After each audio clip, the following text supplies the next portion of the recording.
సోమవారం కార్తీక ద్వాదశి వ్రతమును గురించి శాలిగ్రామమును మహిమల గురించి వివరించేదని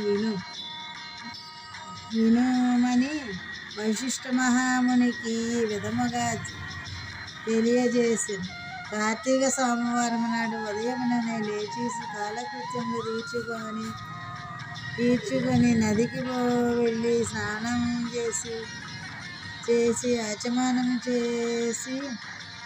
ఆచమనము చేయవలెను. తరువాత శక్తి కొలది బ్రాహ్మణులకు దానమిచ్చి ఆ రోజంతయును ఉపవాసం ఉండి సాయంకాలమున శివాలయమునకు విష్ణు ఆలయమునకు గాని వెళ్ళి దేవుని పూజించి నక్షత్ర దర్శనం చేసుకుని పిమ్మట భుజించవలెను. ఈ విధముగా చేసిన వారికి సకల సంపదలు కలుగుటయేగాక మోక్షము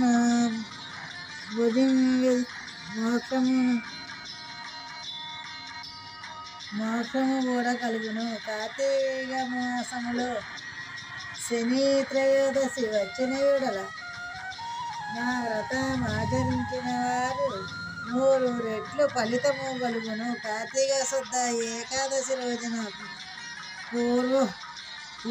పూర్ణోపవాసం నుండి ఆ రాత్రి విష్ణువుని పురాణ కాలక్షేమం చేసి మరునాడు బ్రాహ్మణ సమారాధన చేసి 1,000,000 జన్మల ఫలము కలుగును. ఈ విధముగా చేసిన తర్వాత సూర్యగ్రహణం సమయమున గంగా నదిలో స్నానం చేసి 1,000,000 బ్రాహ్మణులకు భోజన దానం చేసినంత పుణ్యము కలుగును. దానికంటే నదికముగా ఫలము కలుగును. కార్తీక శుద్ధ ద్వాదశి నాడు శ్రీమన్నారాయణుడు శేషపానిపు నుండి లేచును గనుక కార్తీక శుద్ధ ద్వాదశి వ్రతమున విష్ణువును ఇష్టము.